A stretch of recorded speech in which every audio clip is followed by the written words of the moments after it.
Hello दोस्तों, स्वागत है एक बार फिर से आपका हमारे इस YouTube channel talk to cricket में। दोस्तों आज के इस वीडियो में हम लोग बात करने वाले हैं IPL 2024 के 52वें मुकाबले के बारे में, जो कि रॉयल चैलेंजर्स बेंगलुरु और गुजरात टाइटंस के बीच होने वाला है।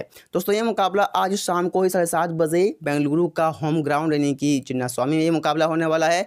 और ये मुकाबला बहुत ही खास, बहुत ही ज़बरदस्त इसलिए होने वाला है क्योंकि इनसे पहले जब ये दोनों टीमें आपस में टकराई थी, ज़्यादा दिन हुआ नहीं है, मात्र 28 तारीख को ये मुकाबला खेले गए थे। तो ये मुकाबला जो हुआ था वो अहमदाबाद में हुआ था और वहाँ पर आरसीबी के बल्लेबाजों ने गुजरात के गेंदबाजों के पसीने छुड़ा दिए थे। जिस तरह के छक्के विल जैक और विराट कोहली ने जो पारी खेली थी, उस पारी की बदौलत उन्होंने बहुत ही शानदार जिद्द करी थी।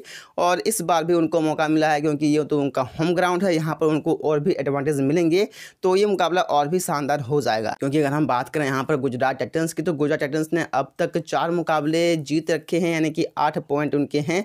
और जो बाकी 4 मुकाबले बचे हैं वो भी उनको जीतने, अगर वो प्लेऑफ में बने रहना चाहते हैं, वो प्लेऑफ में क्वालिफाई करना चाहते हैं, तो उनको सभी मुकाबले जीतने होंगे।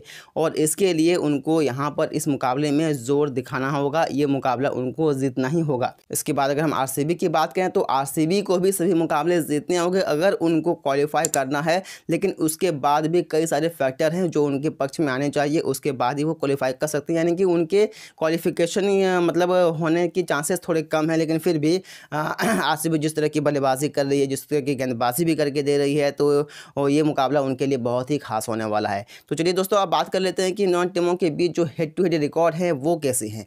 अब तक इन दोनों टीमों ने मात्र 4 ही मुकाबले खेले हैं, क्योंकि गुजरात टाइटंस की फ्रेंचाइजी उतनी पुरानी नहीं है, मात्र 2 साल ही हुए हैं, इनके लिए वो तीसरा साल है। तो अभी तक 4 ही मुकाबले खेले गए हैं, जहाँ पर 2 मुकाबलों में आरसीबी ने जीते हैं, 2 मुकाबले जो हैं वो गुजरात टाइटंस की टीम ने जीते हैं। और बराबरी का टक्कर अब तक हमें देखने को मिला है।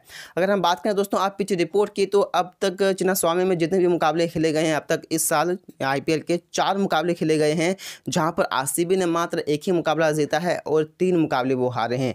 आपको याद होगा दोस्तों कि आरसीबी का इस साल उतना अच्छा रहा नहीं था, शुरुआती मुकाबले वो लगातार हार रहे थे, इसी फ्लो में वो 3 मुकाबले भी हार चुके थे। और इसके बाद इस पिच पर जो पहली बैटिंग करती है जो टीम, उन्होंने अब तक 2 मुकाबले जीते हैं, और जो सेकेंड बैटिंग करती है उन्होंने अब तक 2 मुकाबले जीते हैं। यानी कि जो टीम अच्छा गेंदबाजी भी करके दे सकती है वो भी मुकाबले जीत सकते हैं इस पिच पर। हालांकि बल्लेबाजों के लिए यहाँ बहुत कुछ है, लेकिन गेंदबाजों के लिए भी बनी रहती है अगर वो अच्छी गेंदबाजी करते हैं तो। अगर इनके हाईएस्ट टोटल की बात की जाए जो इस पिच पर बने हैं, वो आरसीबी और एसआरएच के बीच जो मुकाबला हुआ था, तो सनराइजर्स हैदराबाद की टीम ने 287 रन जड़े थे आरसीबी के खिलाफ, वो इनका हाईएस्ट स्कोर था। और लोएस्ट स्कोर जो इस पिच पर बने हैं वो 153 का रहा था, जो कि आरसीबी और एलएसजी के मुकाबले में हमें देखने को मिला था। अगर ओवरऑल देखा जाए दोस्तों, तो इस पिच का जो एवरेज स्कोर है वो 205 का रहा है, यानी कि 200 के पार जो टीम जाती है वो ये सोच सकती है कि हाँ मैं डिफेंड कर सकता हूँ, मैं मुकाबले जीत सकता हूँ। लेकिन अगर आप 200 पे तक ना पहुँच पाए तो फिर आपके लिए थोड़ी मुश्किलें और बढ़ सकती है। अगर इनके हम प्लेइंग 11 की बात करें दोस्तों, तो प्लेइंग 11 भी दोनों टीमों का सेम ही होने वाला है। अगर हम आरसीबी की बात करें तो आरसीबी की ओर से नो डाउट यहाँ पर फाफ और विराट ही ओपन करेंगे। विल जैक तो बहुत अच्छे फॉर्म में है, वो नंबर 3 पर आएंगे।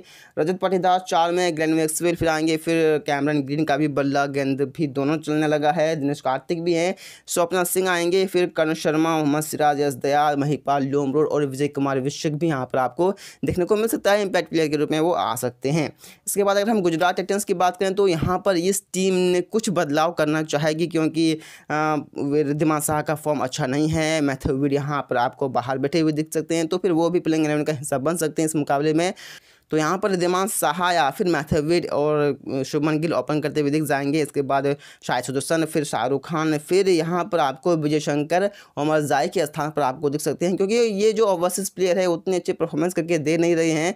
तो मेरे ख्याल से शुभमन गिल को ये सोचना चाहिए कि ओवरसीज आपकी अगर अच्छे नहीं हैं और आपके अच्छे प्लेयर जो डोमेस्टिक क्रिकेट के हैं, जो लोकल क्रिकेट के यानी कि इंडियन हैं, वो को आप मौका दे सकते हो। तो विजय शंकर यहाँ पर आपको खेलते हुए दिखाई दे सकते हैं। फिर डेविड मिलर, राहुल तेवाती, भाटिया, राशिद खान, साई किशोर, नूर अहमद या फिर स्पेंसर जॉनसन। उसके बाद आपको मोहित शर्मा खेलते हुए दिख जाएंगे और फिर इम्पैक्ट प्लेयर के रूप में संदीप वारियर या फिर नालकंडे आपको देखने को मिल जाएंगे। तो प्लेइंग 11 में कुछ चेंजेस आपको गुजरात की ओर से देखने को मिल सकता है और आरसीबी की तो प्लेइंग 11 सेम ही होने वाली है।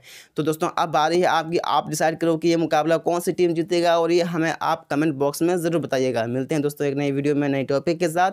वीडियो को अंत तक देखने के लिए थैंक यू सो मच। जय हिंद, जय भारत।